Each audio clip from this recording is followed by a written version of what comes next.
Halo semuanya, perkenalkan, nama aku Najah Iristi dan aku berasal dari kelas 12 IPS 3. Dan hari ini aku akan menjelaskan tentang ketimpangan dalam pengembangan diri manusia. Pertama, aku bakalan jelasin dulu tentang pengertian dari ketimpangan. Nah, di sini ada beberapa ahli yang menyatakan pengertian dari ketimpangan. Yang pertama, ada pengertian dari Jonathan Houghton. Beliau mendefinisikan ketimpangan sosial itu sebagai bentuk ketidakadilan yang terjadi dalam proses pembangunan. Yang selanjutnya ada pengertian dari Adrianov Achiago.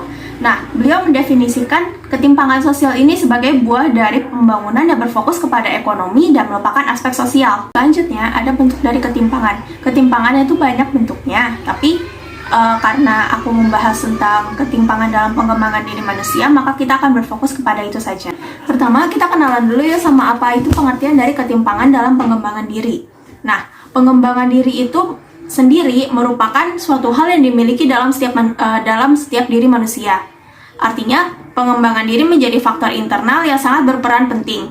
Ketimpangan ini bisa terjadi karena akibat adanya perbedaan tingkat pendidikan dan pola pikir antar individu.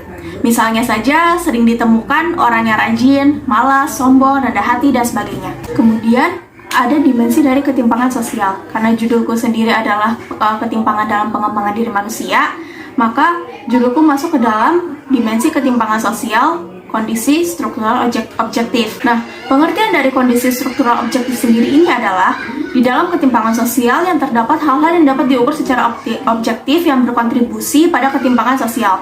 Hal-hal yang dapat diukur dengan kondisi struktural objektif ini adalah pendidikan, kekayaan, dan pekerjaan yang bisa menimbulkan ketimpangan sosial. Untuk memperjelas pengertian dari ketimpangan dalam pengembangan diri manusia, saya memiliki satu liputan wawancara di sini bersama seseorang bernama Jasmine Putri Alicia yang merupakan seorang fan artis yang sangat produktif. Hari ini saya akan mengerjakan tugas sosiologi tentang ketimpangan sosial. Dan di sini saya akan mewawancarai seorang fan artis otodidak bernama Jasmine Putri Alicia. Dia ini salah satu siswi di 50 loh. Tapi tunggu dulu, sebelum kita lanjutkan videonya, tentu kita sudah mematuhi protokol kesehatan seperti memakai masker dan tentunya memakai hand sanitizer sebelum mewawancara. Karena di sini aku membahas tentang ketimpangan sosial dalam bidang pengembangan diri manusia, aku mau tanya dulu ke kamu. Menurut kamu, tentang ketimpangan dalam pengembangan diri manusia itu gimana sih? Kalau menurut saya itu ketimpangan dalam perkembangan diri manusia itu ada yang males, ada yang produktif. Kayak misalnya, apalagi kan kita lagi di musim pandemi gini ya, banyak orang yang habisin waktu untuk istirahat, males-malesan. Atau ada juga yang mau ngisi waktu mereka untuk beraktivitas, cari jati diri sendiri, kayak apa kemampuan mereka selama ini gitu. Terus aku mau tanya lagi, menurut kamu apa yang menyebabkan ketimpangan dalam pengembangan diri manusia? Kalau menurut saya itu ketimpangan pada diri manusia itu terjadi sama diri sendiri, terus dari orang lain, dari pengaruh lingkungan, terus dari internet juga bisa kan, banyak dari bisa menyebabkan ada ketimpangan dari diri kita sendiri. Oke. Kalau misalkan pengembangan diri yang positif itu didorong oleh apa kira-kira? Biasanya kalau yang ketimpangan positif itu ada kemauan dari diri sendiri, dia mau sukses, dia mau punya masa depan yang bagus, atau enggak juga dari dorongan orang tua, dari teman-teman, dari lingkungan juga bisa. Oke. Kira-kira dari kamunya sendiri pernah nggak sih ngerasa malas atau capek gitu dalam berkegiatan selama masa pandemi ini? Tentunya ya, setiap manusia tuh pasti ada rasa malas, rasa ingin istirahat. Saya juga pernah malas, tapi kan juga saya ingat kalau misalnya selain ini apa yang bisa saya lakukan selain belajar gitu kan. Saya ngisi waktu kalau ada tugas saya gambar atau ngapain gitu. Sekarang kan lagi pandemi COVID nih.